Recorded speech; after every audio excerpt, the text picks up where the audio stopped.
Hello everyone, Crowbeak here. We are trying out Wave Mechanics. It is a puzzle game that is available on Steam and is not very expensive, so I decided to give it a try. Let's find out if it's any good. Well, I mean, it looks good, otherwise I wouldn't have bought it.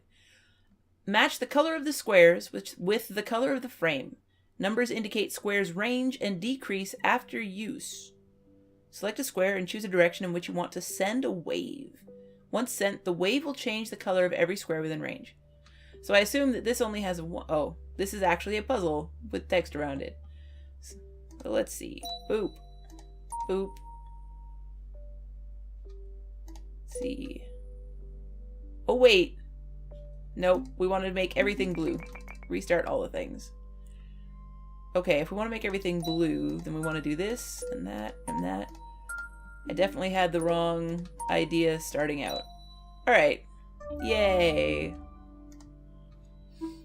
See. Next, I assume? That was not the least confusing of interface choices.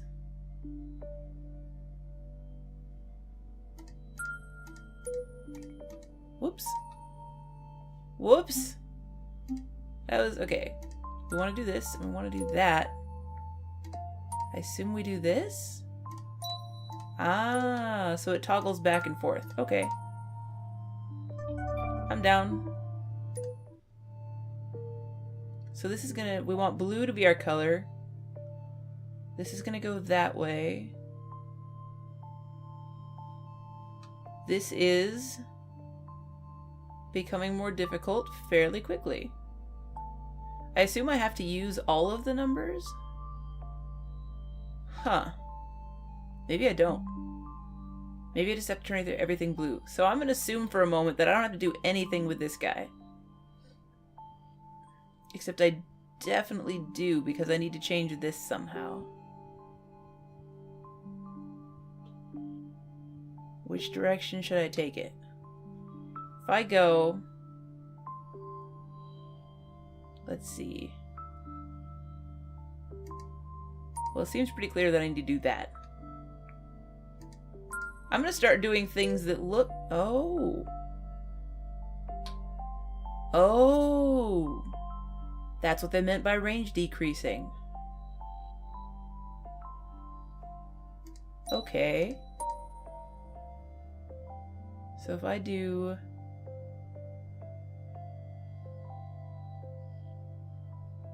But that's a bad idea. What if I go this way?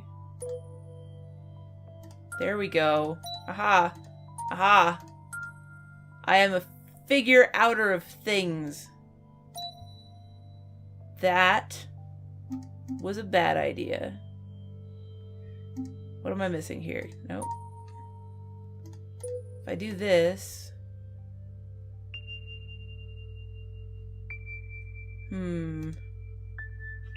Wait, undo. Ah! Oh! Okay, so I don't have to use every square. I completely forgot that I had considered that as an option. Alrighty. Let's see. Oh, nope. We want everything to be yellow. It was all yellow. You seem pretty obvious. You seem obvious. This away was maybe not the thing to do. In fact, I'm pretty sure it wasn't. Let's try that. Oh dear. Oh no. This will work. Because then I can do that. Well, this has to do this. One way or another. We go here. We go there. And this is not ending well for me. Is there... Can I just push R to reset everything? No, I literally have to click this all the way back to undo everything. I hope you enjoy the mouse clicks. Alright, let us try this one more time. What happens if I do it this way? So I can do it that way.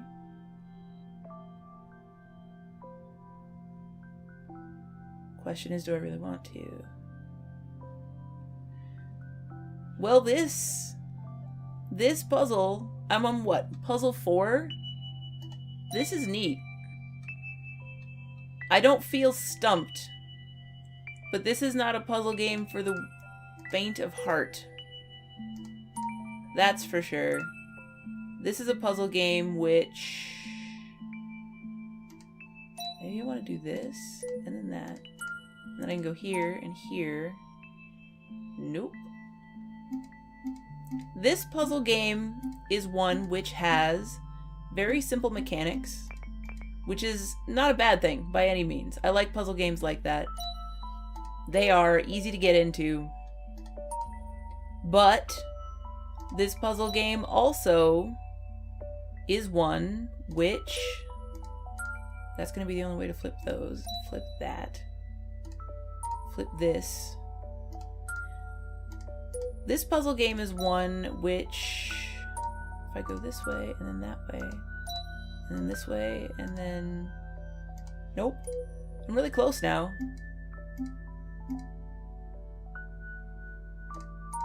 What can I do here? Can I can't go out towards the outside edge.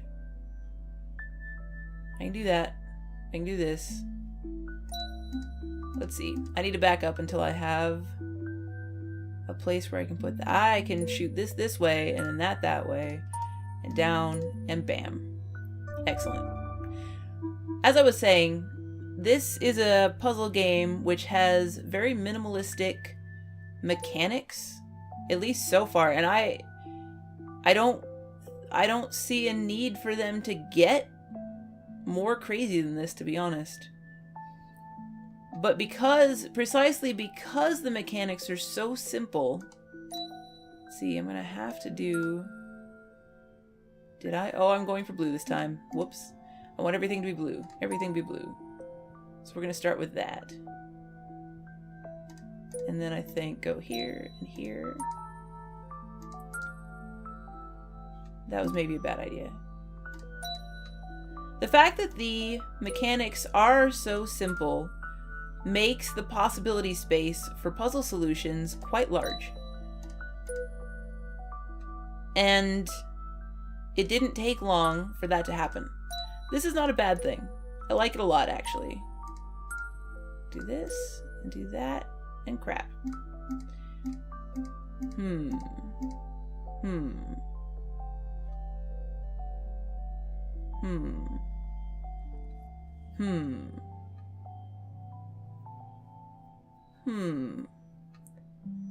It makes this, I don't want to say it's not a puzzle game for beginners. It is simple enough that literally anyone can pick it up and play it, which is excellent. But it's not letting me win. But because it's basically, because of the way the mechanics work, the difficulty ramps up fairly quickly. This is great if you really like puzzle games and logic, specifically logic. Well, I mean, I guess puzzle games usually are logic-based. Well, that depends on your definition of puzzle game. I have a lot I could say about that. Let me tell you. Because I don't really think of Tetris as a puzzle game. I am of the opinion that Tetris is actually a strategy game. I'm just going to undo that. That's not going to work. I'm of the opinion that Tetris is a strategy game. An abstract strategy game, not a puzzle game. And that a puzzle game should be considered to be a game which, here we go. I didn't need to use that too. That was my trap. Because if you think about puzzles in analog games, a puzzle is typically... Whoops. Yellow is our target this time. The fact that that border switches, it's a really good indicator. The border being the color you need. And by the way, this game is colorblind friendly because it's blue and yellow. Bravo, developers. Good job. I have completely lost my train of thought. Go me. We want it to be yellow. So... yeah, I definitely got distracted by that. It would be nice if every time the target color was the same from a usability perspective. It adds variety by having it switch, but it still requires changing how you're thinking, and that's a little bit jarring.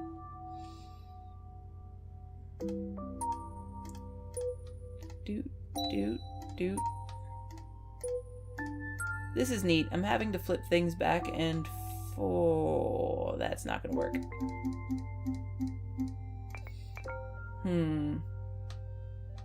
This is definitely a puzzle gamer's game. For sure. Which I say in a very happy way, though I probably sound mostly distracted from playing this game. I could do this, but I feel like this might actually be a better move. And that's a decision I totally just pulled out of my butt. I don't know if it's actually true or not. See, this is my problem here. This is the problem I ran into last time I tried this. Which is...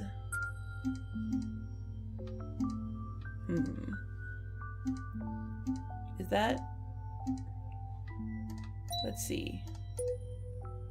It's good that this game has an undo button. But it would still be nice if you could completely reset the level as an option.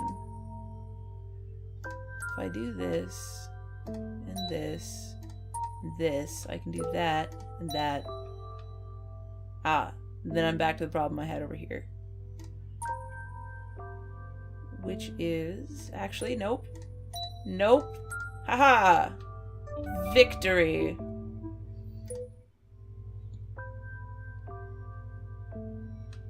But that puzzle also, the one that I just finished, puzzle 6, had 1, 2 left over. I think they could have eased the difficulty curve for getting into this game by not having any extra numbers for the puzzles. Now granted, I say that having made a puzzle game myself, and in my puzzle game, let's see, blue is the target this time. In my puzzle game, I don't even know if that was a good idea. Let's undo that. In my puzzle game, I kind of considered, as the designer of the puzzles, I kind of considered it to be my job, like my ooh. I'm getting my colors mixed up again because I'm trying to talk at the same time. Go me. I kind of considered it to be my job as the level/puzzle designer to make sure that every puzzle had at least one valid solution. That's not going to work because I'm not going to be able to change this. Which means we're looking at doing that, and that, and that. This way and that way. I took it upon myself to make sure that every puzzle had at least one valid solution. If it ended up having multiple valid solutions, that was kind of bonus. Because, see, that's going to be the only way I can do that. I'm going to have to do that. I think up there, and then here. But then I don't have a way to change I have messed up somewhere along the line.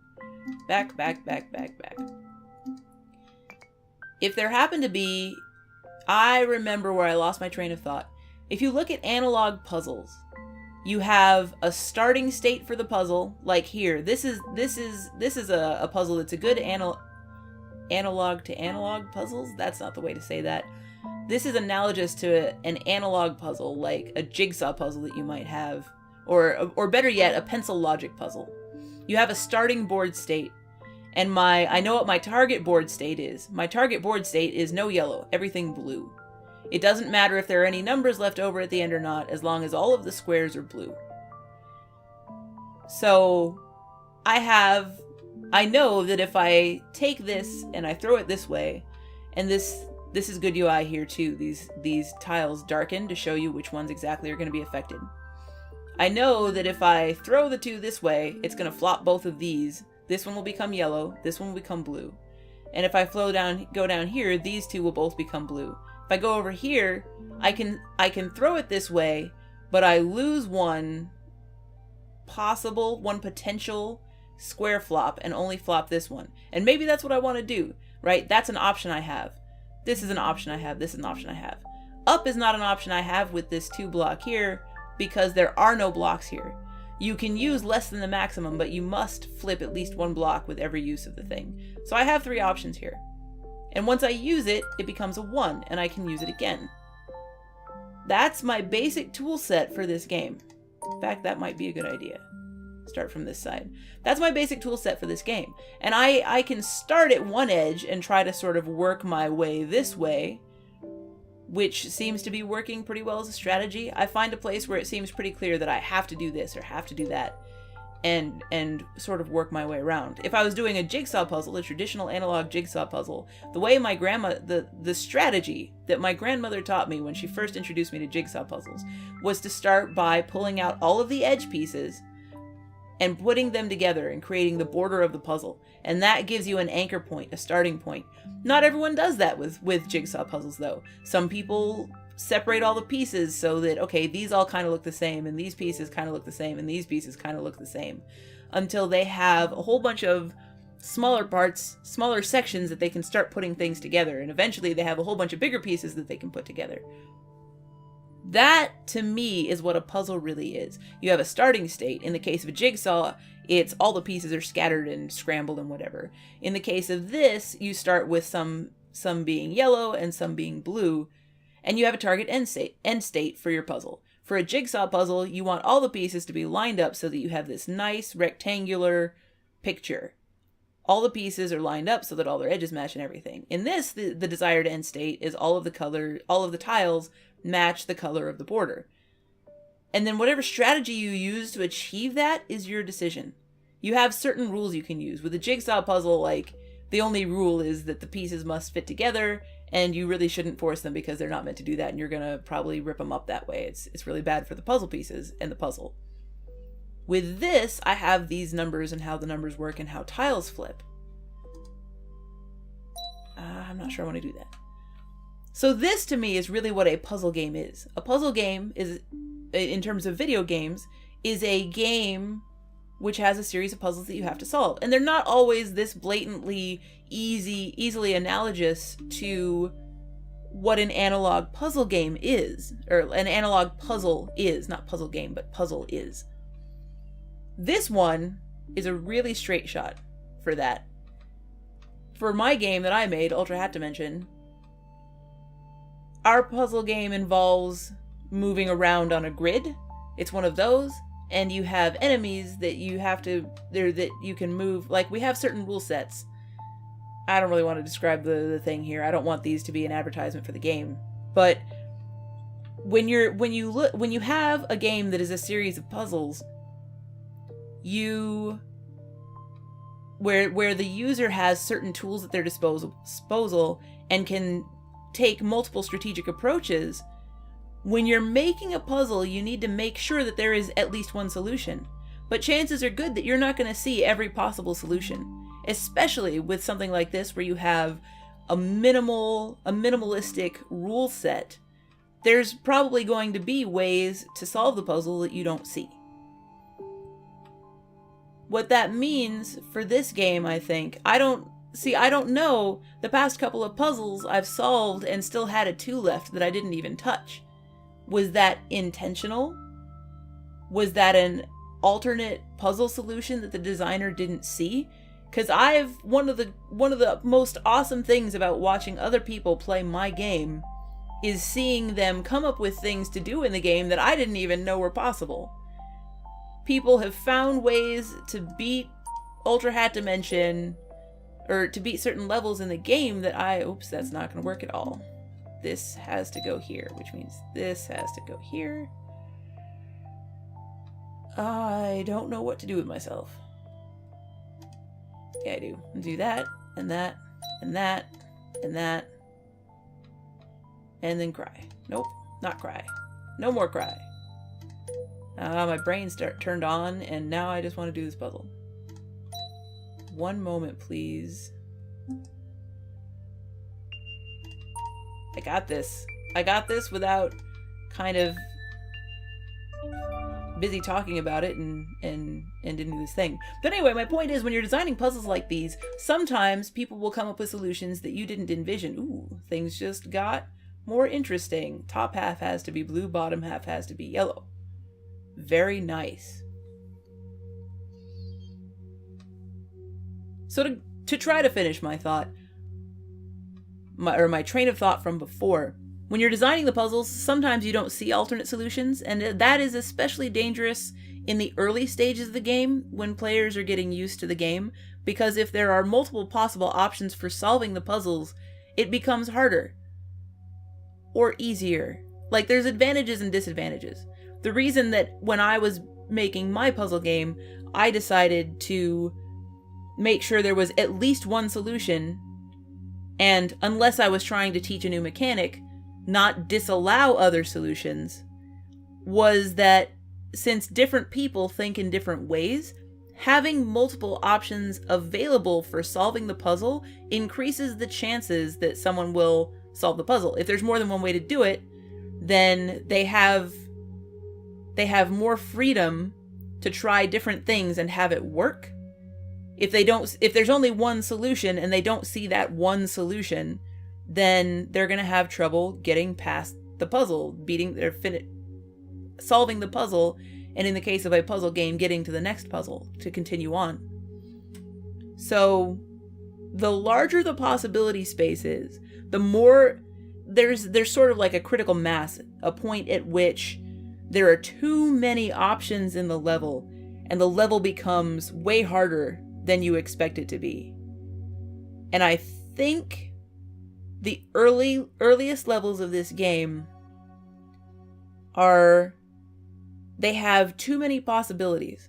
The grids are too big. If they had started smaller and stayed smaller for longer, the starting difficulty curve on this game would be a lot better. That doesn't mean the game is bad. It's not. But if you are not accustomed to logic puzzles, like the ones that this game completely thrives on, this is probably not the best game to start with. I would suggest something like Hex Cells as an alternative. If you are accustomed to this kind of puzzle game, though, this is great. Like, I'm really enjoying this.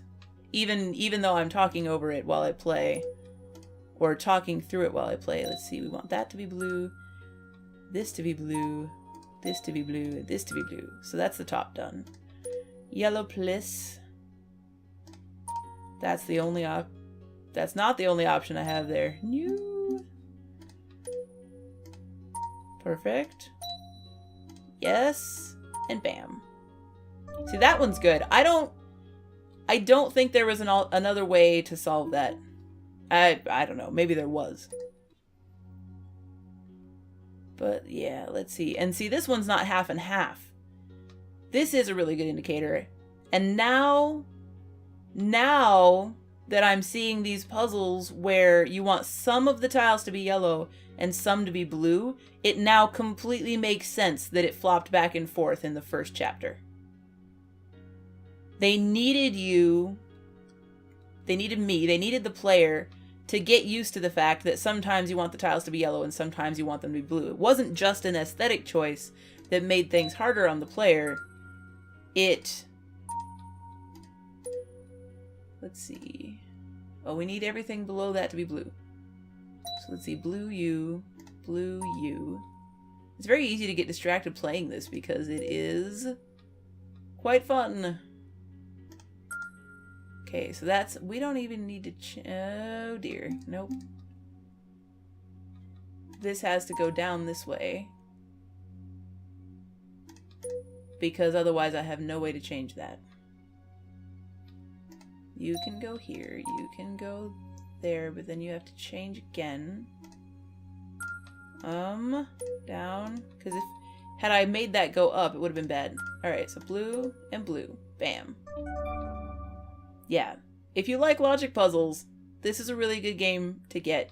If you like this kind of puzzle game, this is a good game to get. And what I was saying about Tetris not being a puzzle game, I see it as a strategy game.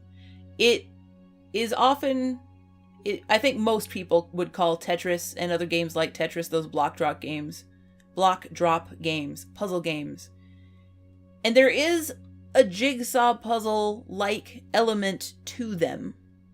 I can understand why they got labeled as puzzle games, but they depend on quick thinking and reflexes as if the puzzle gets faster, and a completely different kind of strategizing to be fun. Even we don't have another name for them. Well, I mean, I guess I call them abstract strategy games, so I guess I have another name for them. But in general, most people don't use a different name for them. They still call them puzzle games, but they're still a very different kind of game. This game gives you a series of puzzles to solve. Tetris gives you a series of blocks that look kind of like puzzle pieces and asks you to fit them together in a certain way. Which is, I don't know, it's kind of like solving a jigsaw puzzle on a moving train with the pieces flying off if you're not catching them fast enough when they're thrown at you. That's a bad analogy. That's a weird analogy, I guess, not a bad analogy. That was weird. Anyway, my point is made. That kind of puzzle game and this kind of puzzle game are completely different. I like them both.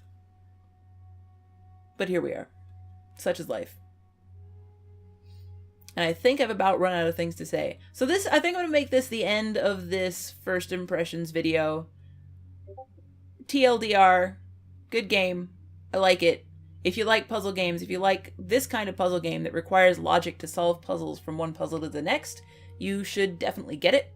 It's on Steam, and I will put information, links in the description. So I hope you've enjoyed this. That got way more game dev design technical than I intended it to get. But as I go forward making more YouTube videos, that will probably happen a lot. Because analyzing and criticizing and game development and all that sort of stuff are things that I love. So yeah. I hope you've enjoyed this. I've enjoyed it. It's a good game. Thank you for watching, and have a good one.